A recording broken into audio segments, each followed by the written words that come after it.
వినండి. తెలంగాణ రాష్ట్ర వ్యాప్తంగా జరుగుతున్న ప్రతి అంశంతో పాటు రాష్ట్ర రాజకీయాలలో జరిగే వాస్తవాలను కూడా తెలియజేసే ప్రయత్నం చేస్తుంది వైఆర్టీవీ. రైట్, మొత్తానికి కేసీఆర్ సభ గురించి చర్చలు కొనసాగుతున్నాయి. అధికార పార్టీ ఇటు విపక్ష పార్టీల మధ్య తారాస్థాయిలో విమర్శలు చేస్తున్నారు. ఏంటి అంటే కేసీఆర్ సభ అట్టర్ ఫ్లాప్ అంటూ కాంగ్రెస్ వాదన కొనసాగిస్తుంటే దానికి గొంతు కలుపుతూ బీజేపీ కూడా అదే మాట చెప్తోంది. నిజానికి అలాంటి పరిణామమే చోటు చేసుకుంటుందా? కేసీఆర్ సభ కళ్ళ ముందు లక్షలాదిగా తరలివచ్చిన ప్రజలను చూసి కూడా ఎందుకు ఆ విధంగా మాట్లాడుతున్నారు? అసలు వాస్తవ కోణాలను తెలిసి కావాలని ఇలాంటి కుట్రపూరితమైన ఆలోచన ధోరణితో ఈ విధంగా మాట్లాడుతున్నారా, లేకపోతే వీళ్ళు చెప్పే అంశాలేంటి? వాస్తవ దృశ్యాలను ఒకసారి మనం చూసే ప్రయత్నం అయితే చేద్దాం. ఎందుకంటే నిజానికి తెలంగాణ రాష్ట్ర వ్యాప్తంగా కూడా కాంగ్రెస్ పార్టీకి సంబంధించిన నేతలు, భారతీయ జనతా పార్టీకి సంబంధించిన నేతలు మాట్లాడిన ప్రతి అంశాన్ని కూడా ఒకసారి మనం చూసే ప్రయత్నం చేద్దాం. ఎందుకంటే వాళ్ళు నిన్న రకరకాలుగా మాట్లాడిన అంశాన్ని ఇక్కడ నాకు కనబడింది. ఒకసారి ఈ పెద్ద మనిషి ఏమో మాట్లాడిండు, ఒకసారి గీసి చూద్దాం. బీఆర్ఎస్ సభకు పబ్లిక్ రాలే, రజతోత్సవ సభ అట్టర్ ఫ్లాప్ అయింది. తెలంగాణ ఫస్ట్ అండ్ చివరి విలన్ కేసీఆర్ కాంగ్రెస్ ప్రభుత్వంపై విష ప్రచారం చేస్తున్నాడు. ఏడాదిలో 60,000కు పైగా ఉద్యోగాలు ఇచ్చాం, వరి సాగులో తెలంగాణ ముందు వరుసలో ఉంది, పీసీసీ అధ్యక్షుడు మహేష్ కుమార్ గౌడ్ అంటూ కూడా ఈయన చెప్పిన పరిస్థితి చూసారు. ఈయన ఏం చెప్పిండు? బీఆర్ఎస్ రజతోత్సవ సభ అట్టర్ ఫ్లాప్ అయిందని పీసీసీ అధ్యక్షులు మహేష్ కుమార్ గౌడ్ అన్నారు. గాంధీ భవన్లో సోమవారం ఆయన మీడియాతో మాట్లాడుతూ తెలంగాణ మొదటి చివరి విలన్ కేసీఆర్ అని విమర్శించారు. 10 ఏళ్ల బీఆర్ఎస్ పాలన, 15 నెలల కాంగ్రెస్ ప్రభుత్వ పాలనపై చర్చకు సిద్ధమని స్పష్టం చేశారు. సమయం, వేదిక మీరే డిసైడ్ చేయండి. చర్చకు ఎక్కడికి రమ్మన్నా వస్తా, ఫామ్ హౌస్ దాటి వచ్చే దమ్ము కేసీఆర్కు ఉందా అంటూ ఈయన ఏంటంటే ఉపదంపుడు ఉపన్యాసం ఇచ్చారు. ఇక ఈయన పేరు తెలుసు కదా, మహేష్ కుమార్ గౌడ్. ఎట్లొచ్చింది పీసీసీ అధ్యక్షుడు? ఇప్పుడు ఒక పార్టీ అంతర్గతంగా పంచాయతీ మొదలైతే ఏం చేయాలి?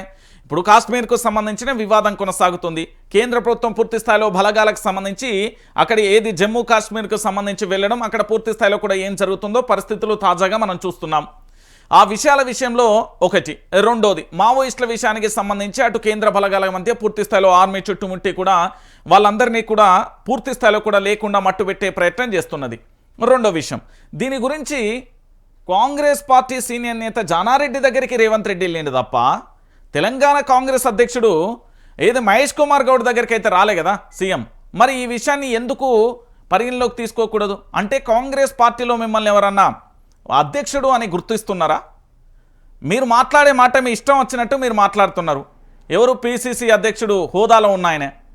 అయితే ఆయన ఇష్టం వచ్చినట్టు మాట్లాడచ్చా అంటే ఏమైనా మాట్లాడచ్చా అంటే నేనేం చెప్తున్నానంటే, పీసీసీ అధ్యక్షుడు మహేష్ కుమార్ గౌడ్ గారు, మీరు 2 అంశాలు మీ ముందు పెడతా. ఒకటి, వరంగల్ జిల్లా ఎలకతుర్తికి సంబంధించిన భూములు ఇచ్చిన రైతుల దగ్గరికి వెళ్ళండి. రెండోది, ఎలకతుర్తి సభలో వేసిన కుర్చీలను లెక్క పెట్టుకోండి. మూడోది, అక్కడ వాటర్ బాటిల్, మజ్జిగ ప్యాకెట్లు, ఆ బాటిల్ ఏవైతే తాగి పడేసి ఉంటాయో వాటిని కౌంట్ చేసుకోర్రి. 3 అయిపోయినాయి. ఇక 4వ విషయం ఏంటంటే, కేసీఆర్ సభ అట్టర్ ఫ్లాప్ గాలే.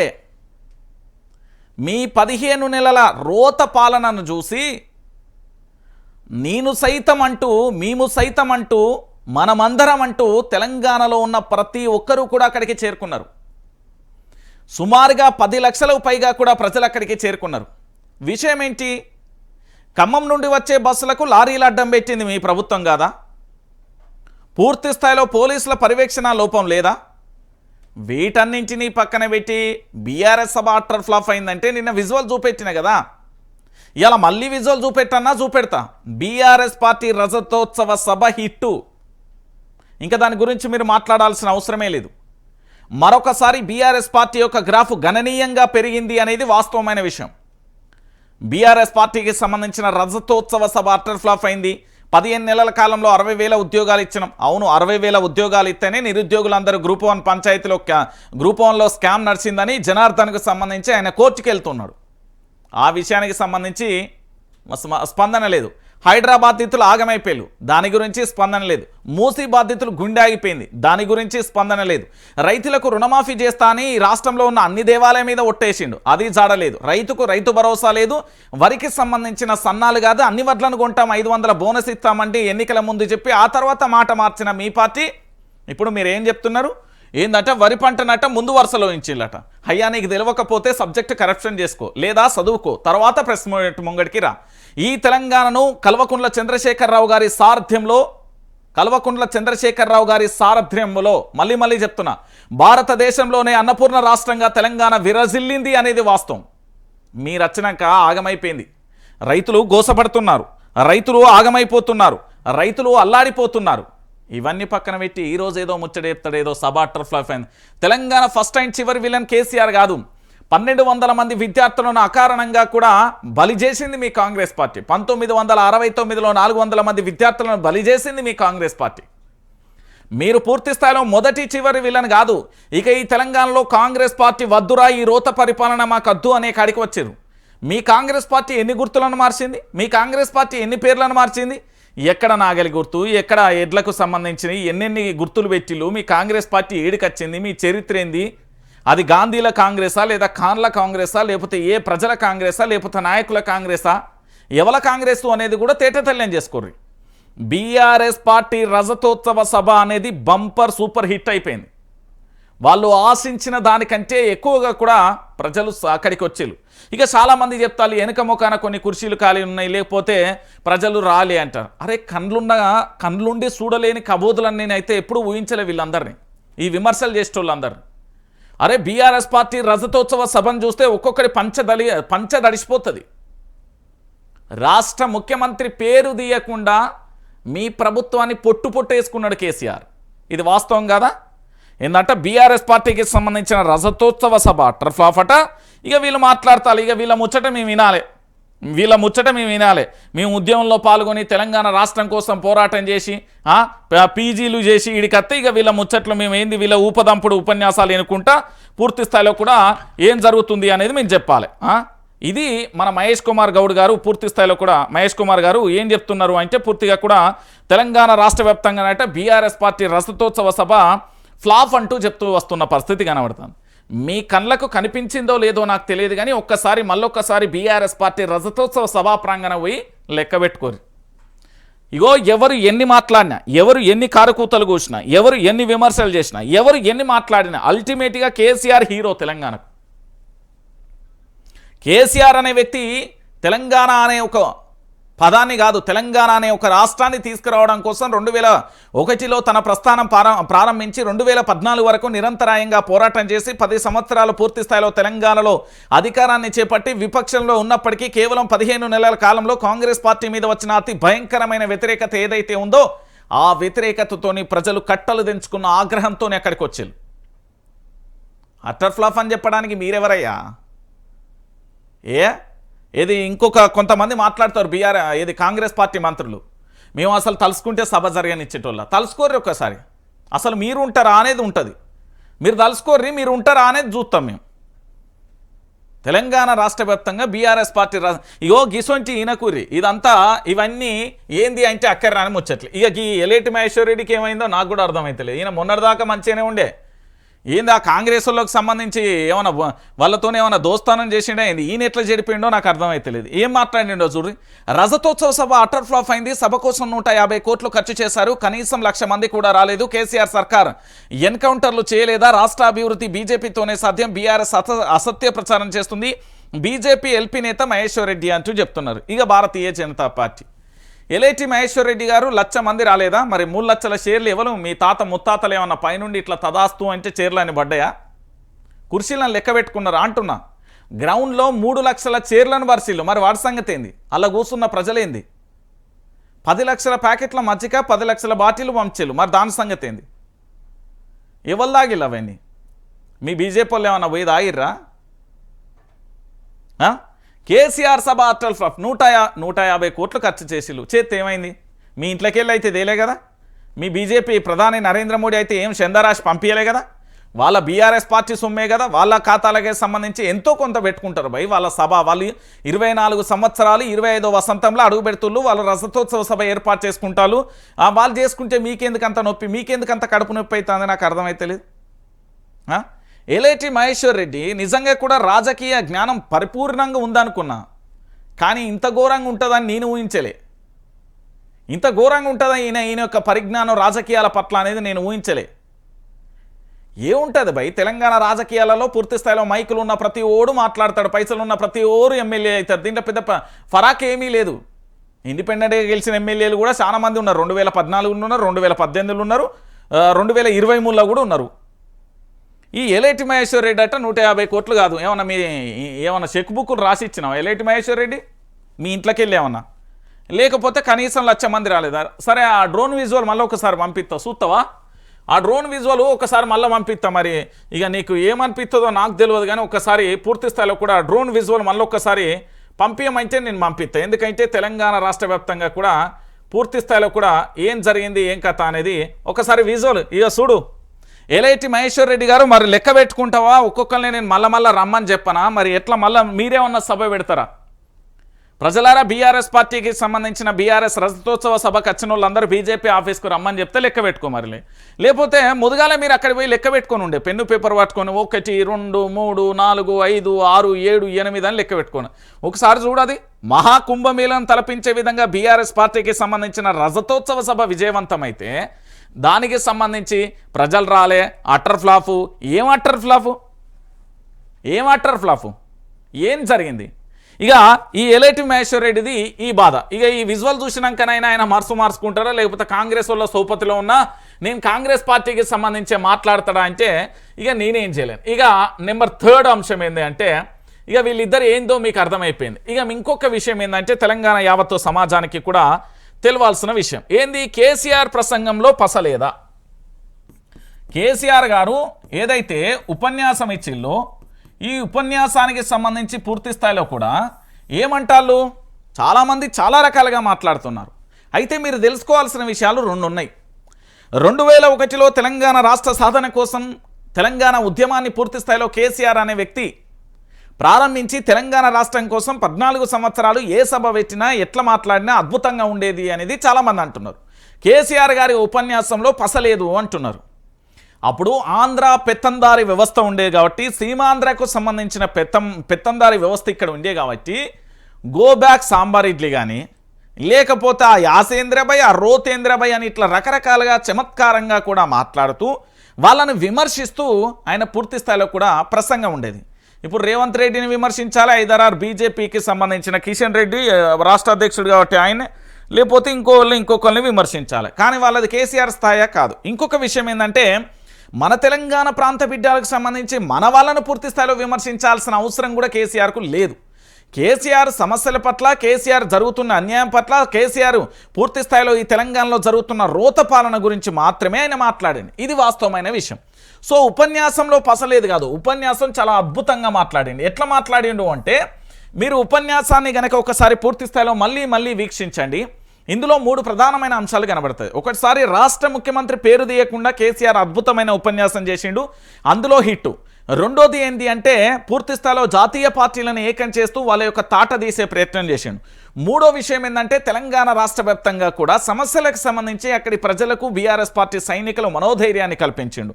సభ ఏంది ఎందుకోసం అనేది చాలా క్లారిటీగా చెప్పిండు కేసీఆర్. ఇక ఈ విషయాన్ని పక్కన పెట్టుకొని ఎవరికి ఇష్టం వచ్చినట్టుగా వాళ్ళు మాట్లాడితే ఇక ఏం చేస్తారన్నట్టు తెలంగాణ ప్రాంత ప్రజలందరూ కూడా ఆలోచించాల్సిన విషయం. ఇక వీళ్ళిద్దరి పని ఇట్లా అయిపోయింది. ఇక మూడో వ్యక్తి ఎవరు, మన రేవంత్ రెడ్డి. ఇక రేవంత్ రెడ్డి గురించి మీ అందరికీ తెలవాలి. యనుమల రేవంత్ రెడ్డి అలియాస్ తెలంగాణ రాష్ట్ర ముఖ్యమంత్రి, తెలంగాణ రాష్ట్రానికి సంబంధించిన ముఖ్యమంత్రి గారికి పరశాన్ మొదలైంది.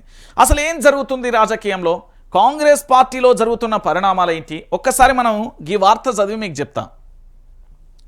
జానారెడ్డితో సీఎం రేవంత్ భేటీ, ఆపరేషన్ కంగారు అంశంపై చర్చ. కాంగ్రెస్ సీనియర్ నాయకులు జానారెడ్డితో సీఎం రేవంత్ రెడ్డి సమావేశమయ్యారు. ఇక పూర్తి స్థాయిలో కూడా 2005లో శాంతి చర్చలపై సీఎం ఆరా తీయగా అప్పటి కాంగ్రెస్ నిర్ణయాలను జానారెడ్డి రేవంత్ రెడ్డికి వివరించారు. సో అనంతరం పూర్తి స్థాయిలో పార్టీ గురించి విధి విధానాలను ప్రకటిస్తామంటూ కూడా చెప్పిన పరిస్థితి కనబడతాను. ఇప్పుడు మీరు చాలామంది ఏమంటారు, ఎవరికి నచ్చినట్టుగా వాళ్ళు మాట్లాడే ప్రయత్నం చేస్తారు. ఇప్పుడు కాంగ్రెస్ పార్టీలో ఇగో ఈ పెద్ద మనిషి తలుసుకుంటే ఏదైనా అవుతుంది. జానారెడ్డికి సంబంధించి ఎమ్మెల్సీకి సంబంధించిన ప్రతిపాదన ఏదైతే ఉందో ప్రతిపాదన విషయంలో కేవలం జానారెడ్డి పంపించిన లేఖను బేరీజ్ చేసుకునే ఎమ్మెల్సీ పదవి ఒక పెద్ద మనిషికి వచ్చింది. రెండో విషయం ఏంటంటే జానారెడ్డికి సంబంధించి పూర్తి స్థాయిలో ఆయన మొన్న మంత్రివర్గ విస్తరణకు సంబంధించి ఒక సిఫారసు చేస్తే మంత్రివర్గ విస్తరణ ఆగిపోయింది. మూడోది అప్పుడప్పుడు మీరు కాంగ్రెస్ అంటే మన గాంధీ భవన్ రావాలని ఇప్పుడున్న పిసిసి అధ్యక్షుడు మహేష్ కుమార్ మాట్లాడాడు. ఇక నాలుగో విషయం ఏంటంటే జానారెడ్డికి సంబంధించి ఆయన జానారెడ్డిని పూర్తి స్థాయిలో కాంగ్రెస్ పార్టీ సీనియర్ నేత కాబట్టి రేవంత్ రెడ్డి ఎందుకు పరుగులు పెడుతున్నారంటే అదే పార్టీలో జానారెడ్డి కంటే సీనియర్లు చాలా మంది ఉన్నారు, జానారెడ్డి ఈక్వల్గా చాలామంది ఉన్నారు.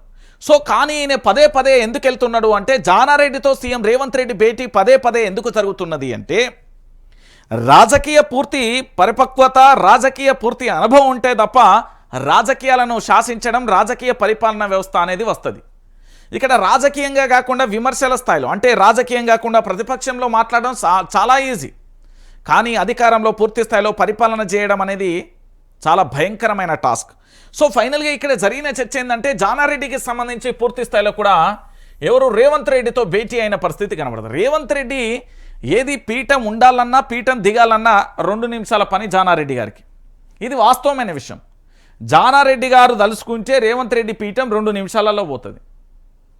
పూర్తి స్థాయిలో కూడా కాంగ్రెస్ పార్టీకి సంబంధించి రాష్ట్ర ముఖ్యమంత్రి యనుమల రేవంత్ రెడ్డి అయినప్పటికీ కూడా బ్యాక్ ఎండ్లో మాత్రం కాంగ్రెస్ పార్టీని కాపాడుతున్నది జానారెడ్డి. అది ఏ విషయంలోనైనా చూసుకోరు, ఎమ్మెల్సీ విషయంలో అయినా, కాంగ్రెస్ పార్టీ మంత్రివర్గ విస్తరణ లేట్ అయినా, దాంతోపాటు అనేక విషయాలలో పూర్తి స్థాయిలో జానారెడ్డి హ్యాండ్ ఖచ్చితంగా ఉంటుంది. సో పూర్తి స్థాయిలో కూడా వీళ్ళకి ఇక్కడ మావోయిస్టులు, దాంతోపాటు కేంద్ర ప్రభుత్వం అవలంబిస్తున్న విధానాల పట్ల ఒక నిర్ణయం తీసుకోవడానికి మా జాతీయ నాయకత్వం ఏదైనా నిర్ణయం ప్రకటిస్తే ఆ తర్వాత మేము ప్రకటిస్తామన్నారు. ఎందుకు? కేసీఆర్ అనే ఒక వ్యక్తి బీఆర్ఎస్ రజతోత్సవ సభలో మాట్లాడిన అంశానికి 24 గంటల గడవ ముందుకే కంగు తిన్న కాంగ్రెస్ ముఖ్యమంత్రి పరుగో అంటూ జానారెడ్డి దగ్గరికి వెళ్ళి ఏదో ఒకటి చేయాలి, చేయకపోతే పూర్తి స్థాయిలో ప్రజలందరూ కూడా వ్యతిరేకత మొదలవుతుంది, ఆ వ్యతిరేకత పూర్తి స్థాయిలో నా మీద ఎట్లా పడుతుందో తెలియదు, సారు మీరు ఎట్లనైనా సాయం చేయాలంటూ జానారెడ్డి దగ్గరికి వెళ్ళిన పరిస్థితి కనబడతాను. ఇది రియాలిటీ. ఇక కాంగ్రెస్ పార్టీలో జరిగే ఇంకో చర్చ, మా ఎమ్మెల్యేలకు పొగరు పెరిగింది. ఇగో ఇది ఇప్పుడు నేనంటే దీని మీద ఎఫ్ఐఆర్ నమోదు చేసు, కానీ ముఖ్యమంత్రి స్వయంగా చెప్తున్నాడు కదా. ఈ రాష్ట్ర ముఖ్యమంత్రి యనుమల రేవంత్ రెడ్డి గారే ఇంత క్లారిటీగా క్లియర్గా చెప్తున్నాడు అంటే రేవంత్ రెడ్డి గారు ఇంకా ఎన్ని అనుభవించి ఉండాలి. ఎందుకంటే ముఖ్యమంత్రి గారు తెలంగాణకు సంబంధించిన సెక్రటరియట్లో ప్రెస్ మీట్ పెడితే మిగతా వాళ్ళు కుర్చీలోకి వెళ్ళి లేవరు. ముఖ్యమంత్రి వస్తుండంటే, కేసీఆర్ వస్తుండంటే ఆ కుర్చీకి ఆ ప్రెస్ మీట్కి ఒక హూందాతనం ఉండేది. కానీ మన రేవంత్ రెడ్డి ఎత్తాడంటే పట్టించుకునే నాదుడే లేని పరిస్థితి కనబడుతుంది.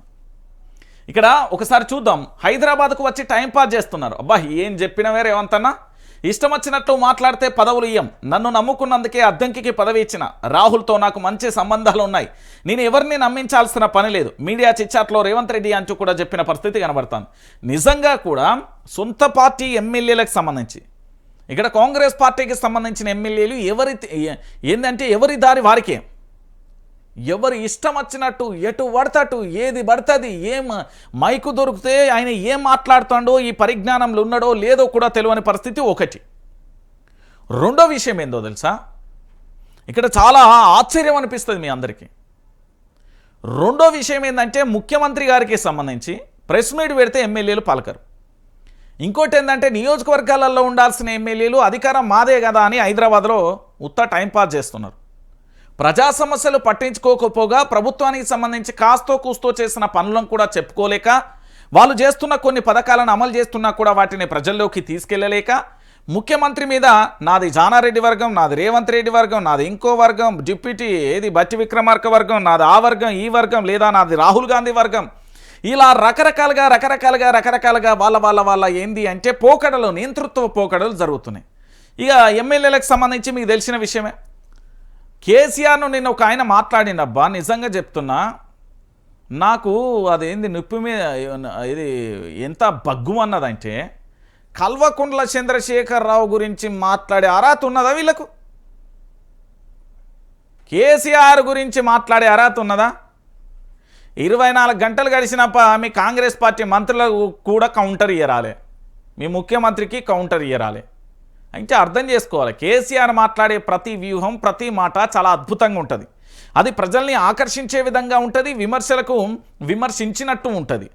కానీ ఈరోజు పూర్తి స్థాయిలో కూడా వీళ్ళు ఏం చేస్తున్నారు అంటే వీళ్ళ పార్టీకి సంబంధించిన ఎమ్మెల్యేలు మారడం అనేది అసాధ్యం అండి. ఇది కాంగ్రెస్ పార్టీ, అది సముద్రం లాంటిది. ఏ పడవ ఏ ఎమ్మెల్యే ఏ పడవలు ఎక్కి ఎడిపోతాడో తెలియదు, ఎవరు ఏ డైనోసారో తెలియదు, ఎవరు షాపపిల్లో తెలియదు, ఎవరు బలైతారో తెలియదు. వీళ్ళది ఏంటంటే కుక్కలు చింపిన ఇస్తారా పరిస్థితి అయిపోయింది. నిజానికి వాస్తవానికి కూడా ఇదే పరిస్థితి. ఈరోజు వీళ్ళకి సంబంధించి మా ఎమ్మెల్యేల పొగరు పెరిగిందని ముఖ్యమంత్రి చెప్తున్నాడు అంటే ఇక ఇంతకంటే అద్భుతమైన ముచ్చట ఇంకొకటి ఉండదు. ఎందుకు అనేది మీ అందరికీ నేను పెద్దగా చెప్పాల్సిన అవసరం కూడా లేని పరిస్థితి కనబడుతుంది.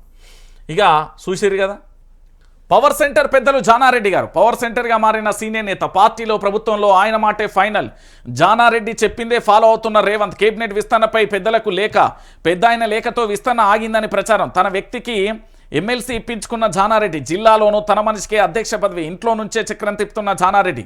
పార్టీ సీనియర్ నేత జానారెడ్డి సీఎం షాడోగా పనిచేస్తున్నారన్న చర్చ జోరుగా సాగుతుంది.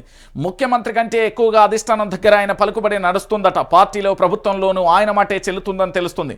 రేవంత్ రెడ్డిని కాదని ఆయన చెప్పిన వాళ్ళకే పదవులు ఇవ్వడమే ఎగ్జాంపుల్గా చెప్తున్నారు. అంతేకాదు సీఎం రేవంత్ రెడ్డి ఈ మధ్యకాలంలో ఏ నిర్ణయం తీసుకున్నా దానికి ముందు జానారెడ్డి ఇంటికి వెళ్లడం రాజకీయాలలో చర్చనీయాంశంగా మారింది అనేది ఫైనల్గా కనబడుతుంది ఎపిసోడ్. ఒకసారి చూద్దాం, ఇది మనకు చాలా ఇంపార్టెంట్ అయిన వార్త. కాంగ్రెస్ పార్టీలో సీనియర్ నేతగా ఉన్న జానారెడ్డి ఇప్పుడు ప్రభుత్వంలో చక్రం తిప్పుతున్నారన్న చర్చ జోరుగా నడుస్తుంది. ముందు నుంచి ఆయనకు అధిష్టానంతో ఉన్న సత్సంబంధాలతో రాష్ట్రంలోని ప్రభుత్వాన్ని తన కంటి చూపుతోనే నడిపిస్తున్నారన్న టాక్ వినపడుతుంది. పార్టీతో పాటు రాష్ట్ర మంత్రిగా పనిచేస్తున్న అనుభవం జానారెడ్డికి ఉండడంతో ఆయన చెప్పినట్లుగానే అధిష్టానం ఫాలో అవుతుంది. తన చెప్పిన వాళ్ళకే పార్టీ ప్రభుత్వ పదవులు అప్పగిస్తుంది. ఆఖరికి సీఎం రేవంత్ రెడ్డి ఇచ్చిన ప్రతిపాదనలు పక్కన పెట్టి జానారెడ్డి మాట చెల్లుబాటు అవుతుందన్న ప్రచారం జరుగుతుంది. అంతేకాదు ముఖ్యమంత్రి రేవంత్ రెడ్డి సైతం ప్రభుత్వ నిర్ణయాలపై పెద్ద ఆయనతో చర్చించాకే ముందుకెళ్తున్నారు. ఢిల్లీ పెద్దల ఆదేశాలతోనే ఇదంతా జరుగుతుందనే మాట కూడా వినిపిస్తుంది. పదవి రేవంత్ రెడ్డి దగ్గరే ఉన్న పవర్ మాత్రం జానారెడ్డి దగ్గరే ఉందన్న చర్చ కాంగ్రెస్ పార్టీలో నడుస్తుంది. ముఖ్యమంత్రి రేవంత్ రెడ్డి సోమవారం జానారెడ్డిని నివాసానికి వెళ్లారు. చాలాసేపు వీరిద్దరూ మాట్లాడుకున్నారు. ఇక ఆపరేషన్ కంగారు పైనే చర్చించినట్టుగా తెలుస్తుంది. ఆయనకు గతంలో హోంమంత్రిగా పనిచేసిన అనుభవం ఉంది. మావోయిస్టుల అంశంపై ఎలా స్పందించాలనే దానిపై జానారెడ్డిని అడిగి తెలుసుకున్నట్లుగా తెలుస్తుంది. అయితే ఆదివారం నాటి సభలో కేసీఆర్ మాట్లాడిన దానికి కౌంటర్ కూడా ఏమి ఇవ్వాలో కూడా తెలియలేని పరిస్థితిలో ఉంది. నేనేమని చెప్తున్నా అంటే, జానారెడ్డిని ప్రతిపక్షంలో ఉన్నప్పుడు అప్పటి ముఖ్యమంత్రి కల్వకుంట్ల చంద్రశేఖరరావు గారు పెద్దలు గౌరవనీయులు జానారెడ్డి గారు అని సంబోధించేది.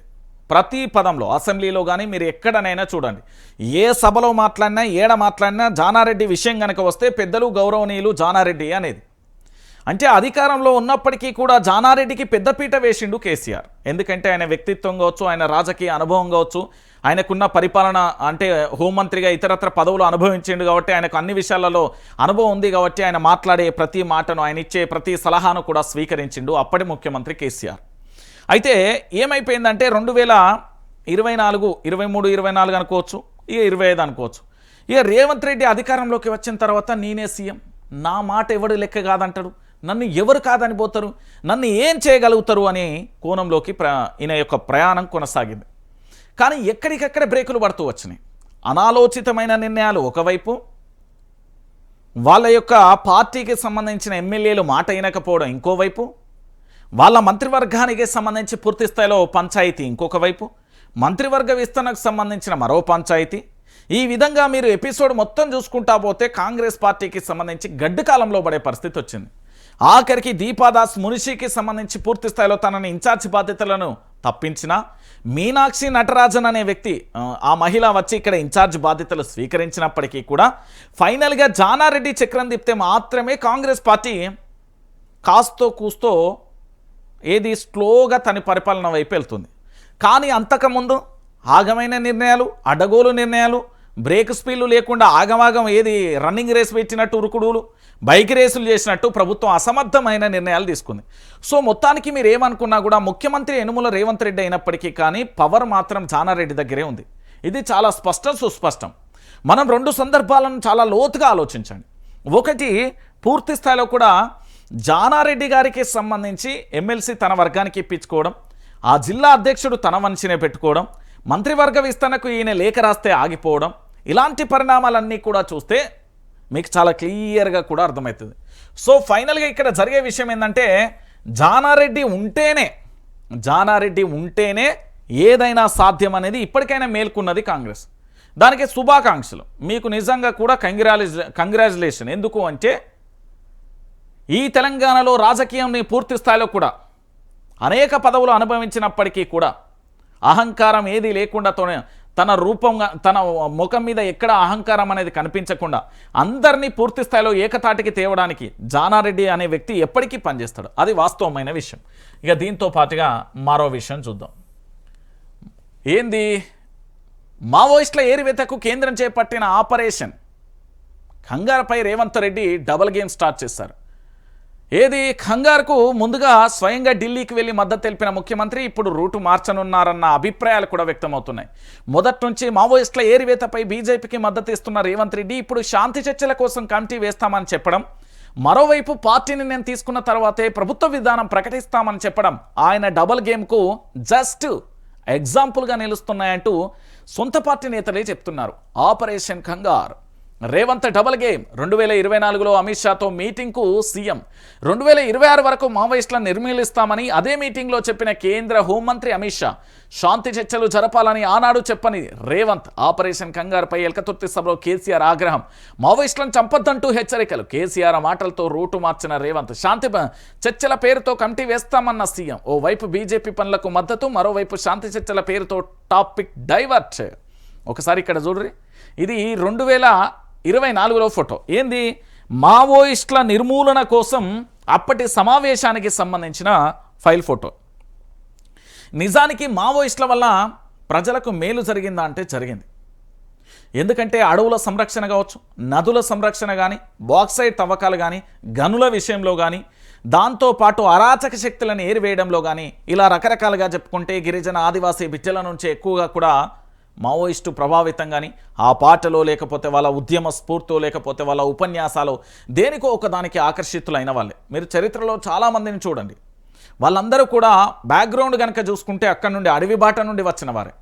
అయితే ఇప్పుడున్న పరిస్థితులలో ఏమైందంటే అత్యాధునికమైన టెక్నాలజీ మన దగ్గర ఉందని మనం అనుకుంటున్నాం, కానీ అంతకంటే పవర్ఫుల్ టెక్నాలజీ మావోయిస్టుల దగ్గర ఉన్నది అనేది వాస్తవం. ఎందుకంటే మన పోలీసుల చేతికి లాఠీ వచ్చినప్పుడు వాళ్ళ చేతులలో వాకీ టాకీ ఉంది, మన చేతుల్లోకి గన్ వచ్చినప్పుడు వాళ్ళకు ఏంది అంటే పూర్తి స్థాయిలో అత్యాధునికమైన గన్ వచ్చింది, AK-47 ఇతరత్ర లాంటి. ఆర్మీ చేతిలో ఎలాంటి ఆయుధాలు ఉన్నాయో అత్యాధునికమైన ఆయుధాలు కూడా వాళ్ళ చేతిలో ఉన్నాయి. చాలా సందర్భాలలో ఎన్కౌంటర్ అయినప్పుడు అక్కడ మందుగుండు సామాగ్రికి సంబంధించి వాళ్ళ యొక్క అవన్నీ కూడా మనం చూస్తాం. ఇది వాస్తవమైన విషయం, అందరికీ తెలిసిన విషయం. సో పూర్తి స్థాయిలో కూడా మావోయిస్టులు కొంత మేరకు, కొంత అని కాదు చాలా వరకు ప్రజలకు మంచి చేసే ప్రయత్నం చేశారు, అక్కడక్కడ కొన్ని చిన్న చిత్క. అయితే వీళ్ళు ఛత్తీస్గఢ్కు సంబంధించిన కాంగ్రెస్ రాష్ట్ర అధ్యక్షుని చంపడం అనేది చరిత్రలో అదొక ఏంది అంటే చీకటి రోజుగా చెప్పొచ్చు. ఎందుకంటే పోరాటం చేయడంలో తప్పు లేదు, అది స్వయంగా కూడా వాళ్ళే ఒప్పుకున్న పరిస్థితి కనబడుతుంది. ఆ తప్పుల వల్ల ఈరోజు ఏది మావోయిస్టులు ఇలాంటి పరిణామాన్ని ఎదుర్కొంటున్నారు అనేది వాస్తవమైన విషయం. సో మనం క్లారిటీగా చెప్పదలుచుకుంటే ఇక్కడ విషయం ఏంటి అంటే మావోయిస్టులు వర్సెస్ పోలీసులు కాదండి, కేంద్రం వర్సెస్ మావోయిస్టులుగా మారిపోయింది. సో ఆనాడు మద్దతు తెలిపి నేడు లేదు కమిటీ వేస్తామంటే ఇప్పుడు ప్రజలు నమ్మేటట్టు లేరు, ప్రజా సంఘాలు నమ్మేటట్టు లేవు, దాంతోపాటు ఎవరు నమ్మే పరిస్థితులలోనైతే ఇక్కడ లేదు. సో ఫైనల్గా ఏం జరుగుతుంది, ఎట్లుంటుంది అనేది కూడా మనం వేచి చూడాల్సిన పరిస్థితి కనబడుతుంది. నేను ఈ విషయాన్ని ఎందుకు చెప్తున్నా అనేది ఆలోచించాలి. ఇక దాంతోపాటు పాక్ యూట్యూబ్ ఛానల్స్ బ్యాన్, భారత ప్రభుత్వం కీలక నిర్ణయం, మొత్తగా 16 ఛానళ్లపై నిషేధం. అందులో ఆ దేశ మాజీ క్రికెటర్ షోయబ్ అఖ్తర్ది ఆ సైతం.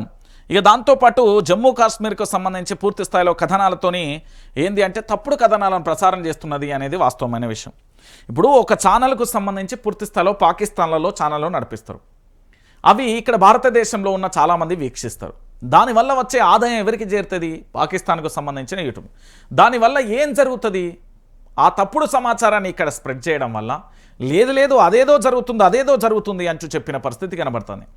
ఈ బెట్టింగ్ యాప్లు ఉన్నాయి చూడు, ఇవన్నీ కూడా ఉగ్రవాద సంస్థల మూలాలుగా వీళ్ళ యొక్క చాలామంది తెలంగాణలో సెలబ్రిటీలు అందరూ ఉన్నారు కదా, మరి వాళ్ళ మీద కేసులు ఏమైపోయినాయో, వాళ్ళని ఎందుకు చర్యలు తీసుకుంటలేరో, వాళ్ళకి ఎందుకు అరెస్ట్ చేస్తలేరో, వాళ్ళని కోర్టు ముందు ఎందుకు హాజరుపరుస్తలేరో, వాళ్ళని ఎందుకు జైళ్ళల్లో వేస్తలేరో అర్థం కాని పరిస్థితి అయితే మనం చూసాం. అంటే ఇక్కడ పాక్ యూట్యూబ్ ఛానళ్ళకి సంబంధించి ఏదైతే దేశం మన దేశాన్ని దెబ్బగొట్టాలని చూస్తుందో అంతకుముందే వాళ్ళని అన్ని రకాలుగా దెబ్బగొడితే ఏడికాడికి సెట్ అయిపోతుంది. అది భారతదేశ ప్రధాని నరేంద్ర మోడీ గారి సారథ్యంలో జరుగుతున్నది. సో ఖచ్చితంగా కూడా పాక్ భారత్ మధ్య మీరు అనుకున్నంత ఎక్స్పెక్టేషన్ పెట్టి ఆడ ఆర్మీ పారిపోయింది, వాళ్ళకి సంబంధించిన వాళ్ళందరినీ కూడా బంకర్లో దాచారనే ఒక కథనాన్ని కూడా నేను చూసిన. మీకు కొన్ని లైవ్ ఎగ్జాంపుల్ కూడా నేను చెప్తా, ఎందుకంటే పూర్తి స్థాయిలో కూడా ఇక్కడ పాక్ యూట్యూబ్ ఛానల్ నిషేధించడమే కాదు, ఇంకా చాలా రకాలుగా కూడా ఉన్నాయి. ఎందుకంటే ఇక్కడ పూర్తి స్థాయిలో కూడా మీరు అందరూ కూడా చూడొచ్చు. ఎందుకంటే కొంతమందిని బంకర్లలో దాయడం కానీ ఇతరత్ర కూడా మనం చూస్తున్న పరిస్థితి కనబడుతుంది. ఇగో ఇది బంకర్లలోకి టెర్రరిస్టులు పీఓకే నుంచి వారికి తరలిస్తున్న పాక్ సరిహద్దులలోని ఉగ్ర స్థావరాలు ఖాళీ. ఇండియా దాడి చేస్తుందనే భయంతో నేనేం టెర్రరిస్టులను కాపాడుకుంటున్న పాక్ ఆర్మీ సర్జికల్ స్ట్రైక్ అనుభవంతో ముందు జాగ్రత్త అంటూ కూడా చెప్తున్న పరిస్థితి కనబడుతుంది. వీళ్ళను పెంచి ఎందుకు పోషిస్తున్నది అంటే రేపు వాళ్ళకి అవకాశం వచ్చినప్పుడు ఏ దేశం అయితే ఉంటుందో ఆ దేశానికి సంబంధించి విధ్వంసం సృష్టించడం, ఏది అంటే ఏంది మానవ బాంబులను ఇతరత్ర ప్రయోగించిన పరిస్థితి చూసాం. మనం ముంబైకి సంబంధించిన ఘటన అయితేనేమి ఇతరత్ర చాలా చూసాం. సో ఈ పాకిస్తాన్కు సంబంధించి పూర్తి స్థాయిలో ఏం చేస్తున్నదంటే ముందు జాగ్రత్తలు. భారత సర్జికల్ స్ట్రైకా లేకపోతే మన భారతదేశ ప్రధాని నరేంద్ర మోడీ సారథ్యంలో ఒక్కసారి యుద్ధం సై అంటే ఆ తర్వాత ఎన్నుకున్న ఎంత పెద్ద దేశమైనా తోకముడిచి పరారు కావాల్సిందే. మన దగ్గర అంత అత్యాధునికమైన టెక్నాలజీ ఉంది. మన దగ్గర అన్ని రకాల కూడా ఏంది టెక్నాలజీతో పాటు మందుగుండు సామాగ్రి కానీ ఇతరత్ర కానీ వ్యూహాలు ప్రతి వ్యూహాలు కానీ స్కెచ్లు కానీ అద్భుతంగా ఉంటాయి. సో మనల్ని తట్టుకోవడం అనేది అసాధ్యమైన ముచ్చట. రైట్, ఇక ఇంకొక అంశాన్ని మీరు చూడరు. ఇక గీళ్ళు ఏమంటాళ్ళు నిన్న ఏది ఆయన పేరేం పేరు ఉండే ఒకసారి చెప్తా. అసరోపేటలో ఇంద్రమ్మ ఇండ్ల విషయంలో మంత్రి పొంగులేటిని కలిసేందుకు ప్రయత్నించగా నిరాకరించడంతో అధికారులు కాంగ్రెస్ పార్టీ నాయకులపై ఆగ్రహం వ్యక్తం చేస్తున్న గుర్రాల చెరువు గ్రామ మహిళలు పేదోళ్లకు ఇండ్లు ఇవ్వరా, ఇండ్లు ఉన్నోళ్ళకే ఇంద్రమ్మ ఇండ్లు ఇస్తారా? ఇంద్రమ్మ కమిటీ సభ్యులు నచ్చినోళ్ళ పేర్లు రాసిర్రు, జాబితాలో మా పేర్లు ఎందుకు లేవు? పలు చోట్ల ఆందోళనకు దిగిన ప్రజలు, అధికారులను నిలదీస్తున్న నిరుపేద మహిళలు, అసరావుపేటలో మంత్రి పొంగులేటిని కలిసేందుకు ప్రయత్నం చేస్తున్న గుర్రాల చెరువు గ్రామస్తులు, మంత్రి పట్టించుకోకపోవడంతో అధికారులు కాంగ్రెస్ నాయకులపై మండిపాటు. హామీలలో కొన్నింటినే అమలు చేస్తాం, అర్హులకు ఇండ్లు వస్తే రద్దు చేస్తాం, అనర్హులకు ఇండ్లు వస్తే రద్దు చేస్తాం. ఎన్నో ఆశలతో ఎదురు చూసిన ఇందిరమ్మ జాబితాలో తమ పేర్లు లేకపోవడం, అనర్హుల ఎంపిక చేయడంపై పలు గ్రామాలలో పేదలు ఆగ్రహం వ్యక్తం చేస్తూ అధికారులను నిలదీస్తారు. ఇండ్లు భూములు ఉన్నోళ్ళకే మళ్ళీ ఇందిరమ్మ ఇండ్లు మంజూరు చేస్తారని మండిపడుతూ మంచిర్యాల జిల్లా చెన్నూరు మండలం ఎర్రగుంటలపల్లిలో గ్రామస్తులు సోమవారం ఎంపీడీఓ కార్యాలయం ఎదుట ఆందోళన దిగారు. ఇదే జిల్లాలోని కాసిపేట మండలం లంబాడి తండాలో ఇండ్ల సర్వేకు వచ్చిన అధికారులను మహిళలు గ్రామస్తులు అడ్డుకున్నారు. కాంగ్రెస్ నాయకుల చుట్టాల పేర్లతోనే జాబితాలో ఎలా ఎక్కించారని నిలదీస్తారు. మా పార్టీ మా ఇష్టం వచ్చినట్టు మా వాళ్ళకి ఇండ్లు ఇస్తామని ఇందిరమ్మ కమిటీ సభ్యులు బెదిరిస్తున్నారని నాగర్ కర్నూలు జిల్లా వెల్దాడ మండలం చౌదర్పల్లి వాసులు కాంగ్రెస్ నాయకులతో వాగ్వాదానికి దిగారు. పేదలకు ఇండ్లు మంజూరు చేయకుండా డబ్బులున్నోళ్ళకే ఎలా ఇస్తారంటూ ఖమ్మం జిల్లా అషరావుపేటలో మహిళలు ఆగ్రహం వ్యక్తం చేశారు. ప్రభుత్వ కార్యక్రమానికి వచ్చిన మంత్రి పొంగులేటిని కలిసేందుకు ప్రయత్నించగా ఆయన నిరాకరించడంతో అక్కడి అధికారులు కాంగ్రెస్ నాయకులపై మండిపడ్డారు అంటూ కూడా ఇక్కడ ఒక అంశాన్ని చూస్తున్నాం. అయితే నేనేమంటున్నానంటే, అయ్యా పొంగులేటి గారు, కేసీఆర్ అట్టర్ ఫ్లాప్ అయింది, బచ్చాగాళ్ళు ఏదేదో మాట్లాడినావు కదా, వినబడుతుందా? పొంగులేటి శ్రీనివాసరెడ్డి గారు, మీరు మంత్రే కదా, గీవులేమో అడుగుతున్నారు, గీవులకేమో కావాలన్నట్టు ఇయ్యకపోతివి, పరారైతున్నవాట. వాళ్ళు రాగానే మాట్లాడడానికి కూడా నీకు ఇష్టం ఉంటలేదట. మంత్రి పదవి ఉంది అనే అహంకారమా లేకపోతే ఏంటి? మంత్రి పదవి అనేది పేదలకు సేవ చేయడానికే కదా ఇచ్చింది. మంత్రి అనేది పదవి దేనికోసం ఇస్తారు? ప్రజలకు సర్వీస్ చేయడానికి పదవి.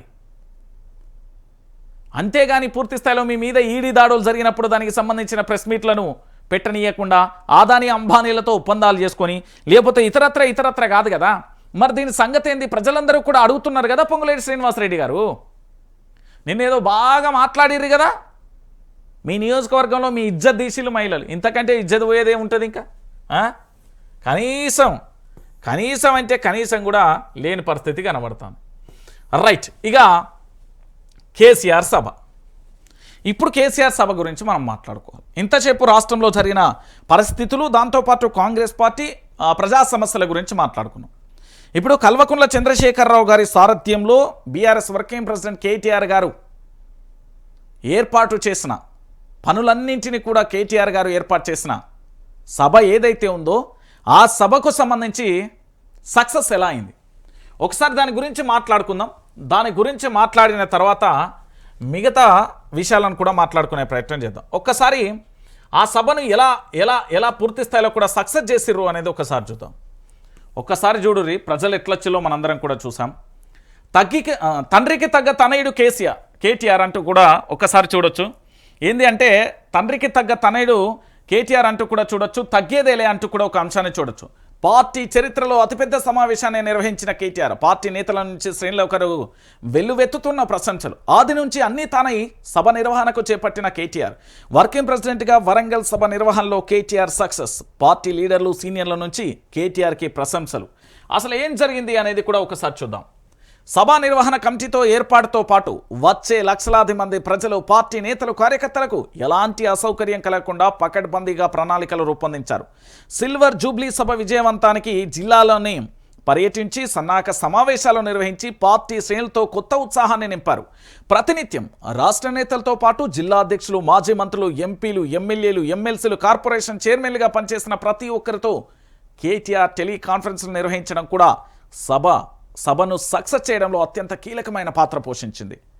కేసీఆర్ సభ నిర్వహణ కోసం చేసిన కార్యక్రమాల అనంతరం ఏర్పాటు చేసిన ఇన్ఛార్జీలతో ప్రతి క్షణం మాట్లాడుతూ వచ్చారు.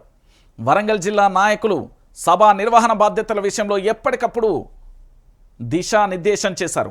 పార్కింగ్ ఏర్పాట్ల నుంచి మొదలుకొని పకడ్బందీగా గ్రౌండ్ మ్యాప్ వరకు కూడా అన్ని విషయాలను ఎప్పటికప్పుడు కేటీఆర్ మానిటర్ చేశారు. రాష్ట్ర వ్యాప్తంగా అన్ని ప్రాంతాల నుంచి తరలివచ్చిన పార్టీ కార్యకర్తలు రవాణా సదుపాయాల నుంచి మొదలుకొని ఆయా బస్సుల ఇన్ఛార్జీల చొప్పున ఏర్పాటు చేసే విషయాన్ని ఆయా నియోజకవర్గాల వారిగా ఇన్ఛార్జీలతో మాట్లాడడం వంటి అంశాలను నిరంతరం ఫాలోఅప్ చేశారు. పార్టీ కేంద్ర కార్యాలయంలో ఒక ప్రత్యేక బృందాన్ని ఏర్పాటు చేసి సభ ఏర్పాట్లను మానిటర్ చేశారు. మరోవైపు సభ నిర్వహణకు సంబంధించి జిల్లాల వారీగా నాయకులతో మాట్లాడారు. వరంగల్ వెళ్ళి అక్కడ ఏర్పాట్ల సభ నిర్వహణ ప్రణాళిక పైన సుదీర్ఘ సమావేశం నిర్వహించారు. 25 సంవత్సరాల పార్టీ ప్రస్థానాన్ని ప్రజల ముందు ఉంచడానికి మీడియా ఆధారంగా స్వయంగా మీడియా ఇంటర్వ్యూ, ముఖాముఖి షోలు వంటి మార్గాల ద్వారా ప్రజలను, పార్టీ కార్యకర్తలను ఈ సభ వైపు దృష్టి మరల్చేలా చేశారు కేటీఆర్. ఇక కేటీఆర్ కార్యాచరణ కానీ ప్రత్యక్షంగా కూడా కేటీఆర్ చేసిన వ్యూహాలు కానీ ఒకసారి నేను చెప్పే ప్రయత్నం చేస్తాను. అసలు విషయం ఏంటంటే తెలంగాణ రాష్ట్ర వ్యాప్తంగా కూడా బీఆర్ఎస్ పార్టీ రజతోత్సవ సభకు సంబంధించి బాధ్యతలన్నీ కూడా కేటీఆర్ భుజస్కంధాల మీద పెట్టిండు. కేటీఆర్ ఏం చేసిండు అంటే ఉమ్మడి వరంగల్ జిల్లాకు సంబంధించిన అక్కడ ఉండే మాజీ ఎమ్మెల్యే దాస్యం వినయభాస్కర్ కావచ్చు, ఎమ్మెల్సీ పోచంపల్లి శ్రీనివాసరెడ్డి కావచ్చు, మాజీ ఎమ్మెల్యే పెద్ది సుదర్శన్ రెడ్డి కావచ్చు, ఆ నియోజకవర్గానికి సంబంధించి ఉస్నాబాద్ నియోజకవర్గానికి సంబంధించి సతీష్ బాబు కావచ్చు, లేదా భూములు ఇచ్చిన వాళ్ళను పూర్తి స్థాయిలో కూడా వాళ్ళకు అన్ని రకాలుగా కూడా ఆదుకొని ఆ భూములు రైతులు స్వచ్ఛందంగా ఇవ్వడంతో పాటుగా ఆ ఏర్పాట్లన్నింటినీ కూడా ఉమ్మడి జిల్లా నేతలకు ఇవ్వడం ఒక బాధ్యత అయితే, జిల్లాల వారిగా ఇప్పుడు రంగారెడ్డి, కరీంనగర్, ఆదిలాబాద్, ఖమ్మం, నిజామాబాద్, మహబూబ్ నగర్, నల్గొండ ఇట్లా వరంగల్ జిల్లాలో ఉమ్మడి వరంగల్ 10 జిల్లాలకు సంబంధించి ఆ జిల్లాల అధ్యక్షులతో మాట్లాడడం, అక్కడ ఎమ్మెల్యేలు, మాజీ ఎమ్మెల్సీలు లేదా ఎంపీలు, ఎమ్మెల్యేలు, కార్పొరేషన్ చైర్మన్లతో మాట్లాడడం, దాంతోపాటు సభ ఏర్పాట్ల నిర్వహణకు సంబంధించి ఎందుకంటే సిల్వర్ జూబ్లీ సంబంధించిన సభ చేసుకుంటాం అంటే బీఆర్ఎస్ పార్టీ రజతోత్సవ సభ ఏదైతే ఉందో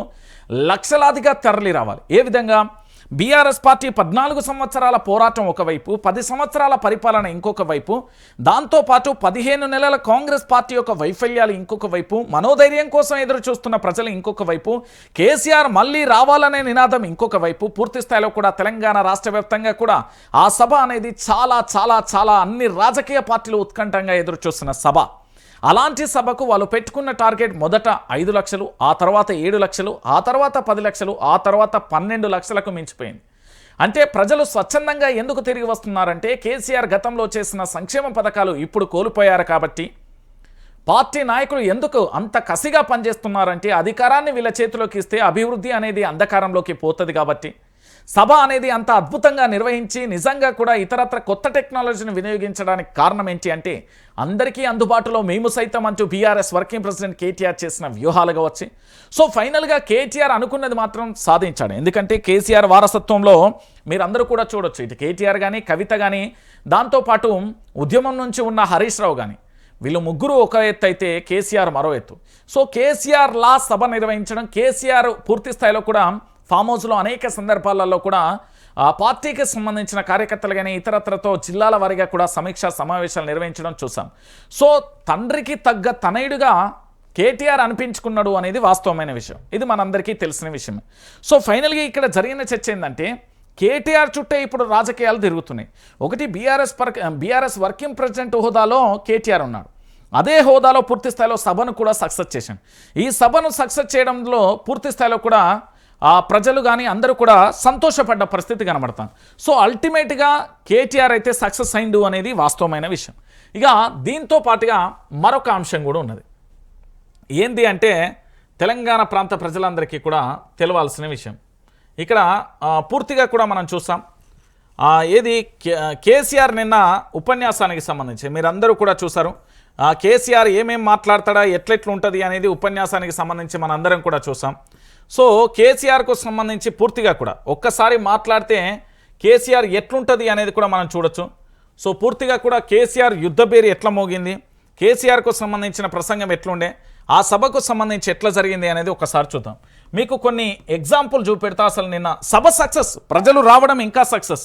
దాంతోపాటు జరిగిన విషయం ఏంటంటే తెలంగాణ రాష్ట్ర వ్యాప్తంగా కూడా ప్రజలందరికీ కూడా అక్కడికి చేరుకున్నది కూడా వాస్తవమైన విషయమే. అయితే సభ సక్సెస్ అయినప్పటికీ కూడా పాటలు పాడే కళాకారుల విషయంలో ఆ సభలో సాయి చంద్ పాట కనిపించలే. మీరందరూ అబ్జర్వ్ చేయండి. దాంతోపాటుగా కాస్త ఇబ్బందికరంగా కూడా ఇది అనిపించింది. ఎక్కడ అంటే ఒకసారి వినబెడతా, వినుర్రి, మీరే లైవ్లో చూడరు కొన్ని.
రైట్, ఇది మానుకోట ప్రసాద్ వాడిన పాట.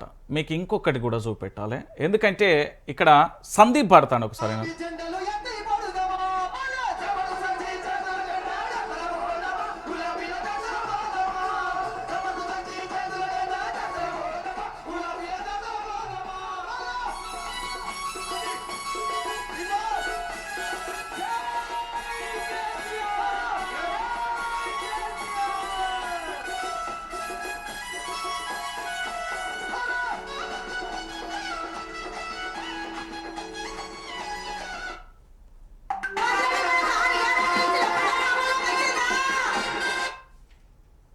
ఇది ఒక్కసారి పాట వినుర్రి, ఒకసారి ఇది కూడా వినుర్రి.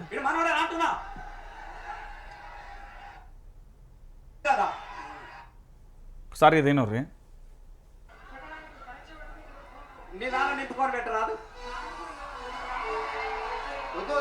పాట సెట్ చేసే వరకు మళ్ళొక్కసారి మన అంజలి మళ్ళా గులాబీ పాట కావాలని అడుగుతున్నారు.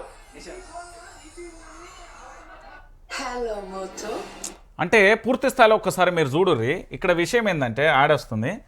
ఇక్కడ రసమై బాలకిషన్కు సంబంధించి ఒక వ్యవహారం జరుగుతుంది. ఇది నిజంగా కూడా చాలా బాధాకరమైన విషయం. ఎందుకంటే కళాకారులుగా ఒకసారి వినుర్రి.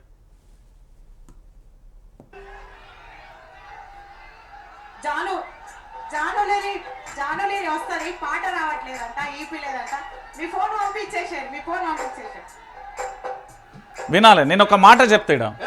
ఎవడురా అవులే, అప్పటి నుంచి చెప్తా ఉన్నా. తమాషా ఉందా నీకు? పువ్వులతో కొట్టద్దంటే ఆడపిల్లల మీద పువ్వులతో కొడుతున్నావు. ఎవడా ఇటు మనోడేనా? ఇటు మనోడేనా అంటున్నా? వద్దు ప్లీజ్ ప్లీజ్ తమ్ముళ్ళు, మీరు ఎంజాయ్ చేయండి, మీరు ఎగురండి, మీకోసం ఎంతసేపు అయినా వాడతాం. దయచేసి ఇబ్బంది పెట్టకండి ప్లీజ్. ఇది కరెక్టా అండి? ఒకసారి ఇందులో కొన్ని విషయాలు చెప్తాను.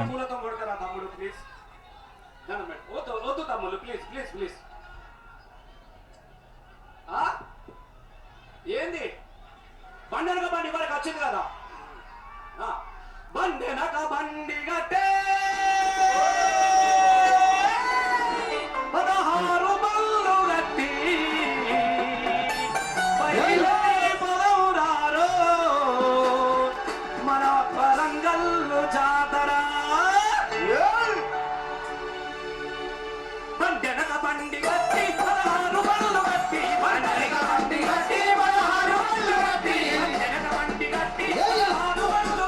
ఇలా చాలా విషయం ఉంటుందండి, చాలా క్లారిటీగా చెప్తానా, వినండి.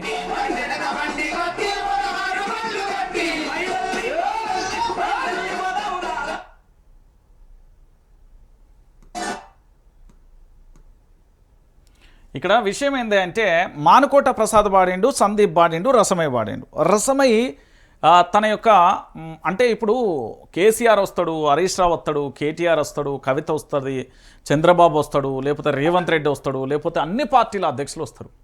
అభిమానం అనేది కట్టలు తెంచుకుంటూ పోతుంది. అది మీరు ఊహించని తారాస్థాయిలో ఉంటుంది. ఎందుకు నేను ఈ మాట చెప్తున్నానంటే ఒకసారి ఈ పాట వినండి.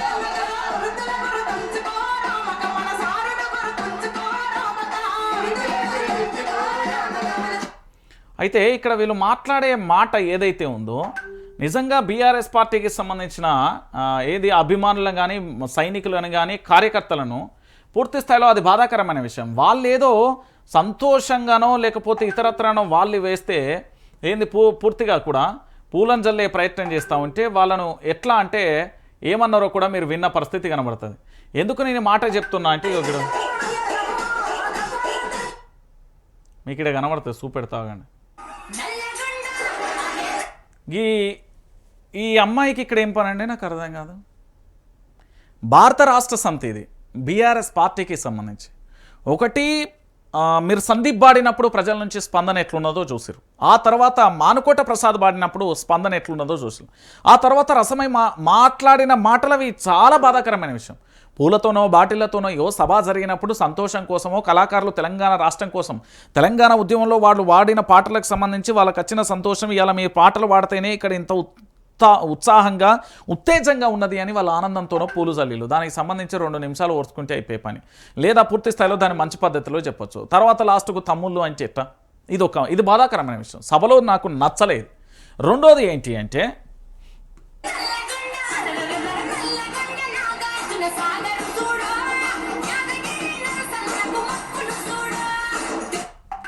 ఈ డ్యాన్స్ చేస్తున్నది కదా అమ్మాయి పేరు ఏం పేరు జాను. వీళ్ళకి ఆ సభలో డ్యాన్స్ కోసం కాదు కదా మనం పెట్టుకున్నది, మనం పాటలు పాడతాం. తెలంగాణ యాస భాష తెలంగాణ బీఆర్ఎస్ పార్టీకి సంబంధించిన పాటలు పాడతాం. ఆ పాటలకు సంబంధించి ఉండాలి కదా. సభాస్థలి మీద మళ్ళీ తర్వాత అక్కడ ఇంకొక ఎవరు అంటే మాజీ ఎంపీ ఒక అతను వచ్చేసి పాటలు ఆపాలి అంటారు. ఇంకొకరు వచ్చేసి జోష్ మీద ఉన్న పాటలు పాడాలి అంటారు. ఇప్పుడు పని చేసేటోళ్ళను చేయనీయలే. దాంతోపాటు నిజానికి వాళ్ళిద్దరు ఎవరు సందీప్ను మానుకోట ప్రసాద్ ఇద్దరు పిల్లలు చాలా అద్భుతంగా కూడా 15 నెలల కాలం మీద అనేక పాటలను రాసి వాళ్ళు అనేక రకాలుగా కూడా పాట పాడిన వైనం మనం చూసాం. కానీ ఈ సభాస్థలంలో పూర్తి స్థాయిలో కూడా వాళ్ళకు కాస్త ఏంది అంటే పక్కకు జరిపే ప్రయత్నం జరిగింది అనిపించింది. రెండోది ఏంటంటే ఈ జానుసిరి అక్కడ డ్యాన్స్ కోసం కాదు కదా, తెలంగాణలో 4 కోట్ల మంది వాళ్ళ కష్టాల కోసం వచ్చేళ్ళు. ఆ పాటలు పాడే విధానం కానీ పాటలు ఉత్సాహపరిచే విధానం కానీ ఉండాలి. ఇది రెండో మైనస్. మూడోది మా రసమయ్య గారు పూర్తి స్థాయిలో కూడా వారు ఏ విధంగా రసమయ్య బాలకిషన్కి సంబంధించి అంటే పూలు బాటిళ్లతో కొడుతున్నారు అనేది ఒక మాట అన్నారు. అది చాలా బాధాకరమైన విషయం. నేను ఎందుకు ఈ విషయాన్ని చెప్తున్నా అంటే మనం అందరినీ గౌరవించాలి. అరే నా మీద కేసులు పెడుతున్న రేవంత్ రెడ్డి అంటేనే నాకు రెస్పెక్ట్ అండి. దాంతోపాటు కార్యకర్తలకు సంబంధించి కేసులు పెట్టినా రెస్పెక్ట్, ఎందుకంటే ప్రతి వ్యక్తికి గౌరవం ఇవ్వాలి. ఇప్పుడు ఈ మహిళలకు సంబంధించి నేను ఎందుకు డ్యాన్సులు వేస్తుంది అంటే నాకు ఈ సభకు సంబంధించి మనం చూసాం. ఒకసారి నోరే ఏమో మాట్లాడుతుంది, ఒకసారి నాలేదు. జానకు హృదయపూర్వకంగా ధన్యవాదాలు. ఇలా అందరి ఆశా శ్వాస సారు మళ్ళీ సారే కావాలని ఎంతమందో చేతులు ఎత్తాలి, మళ్ళీ మనకు సారే కావాలని ఇలా తెలంగాణ అంతా కోరుకుంటున్న. దయచేసి మనం అందరం ఆ సార్ను స్వాగతిస్తాం.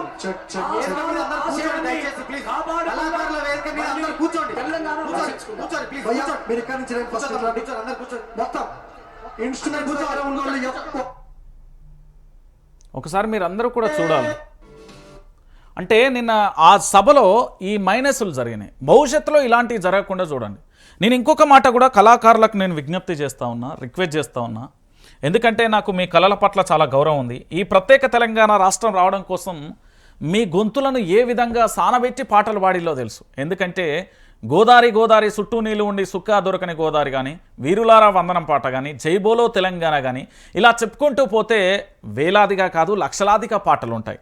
ఇవన్నీ పరిణామాలు మనం చూసాం. కళాకారులుగా కళాకారులకు రెస్పెక్ట్ ఇవ్వాలి. వాళ్ళు ఎవరు ఉద్యమ పార్టీ కోసం పనిచేస్తున్నారు, ఎవరు పూర్తి స్థాయిలో ఉన్నారు, ఎవరు ఎందుకు కొత్త వాళ్ళని అక్కడ ప్రొజెక్ట్ చేసే ప్రయత్నం చేస్తున్నారు, నిజానికి వాస్తవానికి అక్కడ పాటకు సంబంధించి ప్రాణం పోసి అదంతా జరగాల్సిన అవసరం ఆవశ్యకత ఎంతైనా ఉంది. సో సభలో కూడా ఎలాంటి పరిణామం అన్నా ఎదుర్కోండి. ఇప్పుడు నేనే చెప్తున్నా, వాళ్ళు పూలదాడి చేసిరో ఇంకోటి చేసిరో, ఈ చెయ్యి ఇట్లా పెట్టుకొని దాదాపుగా 100 వీడియోలు కొట్టొచ్చిన నేను. 100 వీడియోలను పూర్తి స్థాయిలో కూడా తెలంగాణ రాష్ట్ర వ్యాప్తంగా కూడా అక్కడికి సభకు 4 రోజుల పాటు ఇబ్బంది ఏర్పడినప్పటికీ కూడా అక్కడికి వెళ్ళిన ప్రయత్నం చూసాం.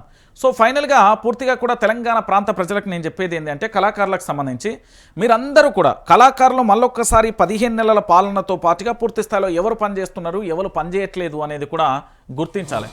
ఇక రసమయ్య గారు మాట్లాడిన మాటకు సంబంధించి పూర్తి స్థాయిలో అది బాధాకరమైన విషయం. ఇక ముఖ్యమంత్రి కల్వకుంట్ల చంద్రశేఖరరావు గారు ఒక మాట మర్చిపోయారు. ఆ విషయంలో సతీష్ బాబు గారికి క్షమాపణ నా తరపున చెప్తున్నా. ఎందుకంటే పాపం వారి ఉస్నాబాద్కు సంబంధించిన ఆ నియోజకవర్గ పరిధిలోని ఎలకతుర్తి అనే గ్రామానికి సంబంధించి రైతులందరూ భూములను ఇవ్వడానికి వారు ఎంతో తోడ్పడ్డారు. పోచంపల్లి శ్రీనివాసరెడ్డి, పెద్ది సుదర్శన్ రెడ్డి, దాంతోపాటు మాజీ ఎమ్మెల్యే దాస్యం వినయ్ భాస్కర్తో పాటు సతీష్ బాబు గారి పేరు చెప్తే బాగుండేది అనేది ఒకటి సోషల్ మీడియాలో సర్కిల్ అవుతుంది. సో వారికి ఎందుకు అంటే వారు కష్టపడ్డ తీరు నేను చూశాను. వాళ్ళందరూ కష్టపడ్డారు పాపం. అక్కడ కూడా రైతులకు సంబంధించి వాళ్ళ నియోజకవర్గానికి సంబంధించి కాబట్టి వారి పేరు మర్చిపోయారు అనేది ఒక వాదన వస్తుంది. సరే, వారికి నిజంగా వారు చేసిన కృషి గొప్పది సతీష్ గారిది. వారి గురించి ఒక్క మాటలో చెప్పాల్సిన అవసరం లేదు. వారి ఏది ప్రస్థానం ఏంది, వాళ్ళ కుటుంబ నేపథ్యం ఏంది అందరికీ తెలిసిన విషయమే. సో వారి ఒక్క పేరు మర్చిపోయారు అనేది చాలామంది కూడా ఏది సోషల్ మీడియాలో చేస్తున్నారు. వారికి స్పెషల్గా చెప్పారు, మైక్లో చెప్పకపోయినప్పటికీ కూడా స్పెషల్గా చెప్పారనే విషయాన్ని మీరు గుర్తుపెట్టుకోవాలి. ఎందుకంటే మైక్ నుంచి వచ్చిన తర్వాత వెంటనే చెప్పారు కేసీఆర్ గారు. ఈ విషయాన్ని దాసి అనేక మంది కుట్రలు కుతంత్రాలు చేస్తున్నారు. ఇది అవాస్తవమైన విషయాన్ని కూడా మీరందరూ కూడా ఆలోచించుకోండి.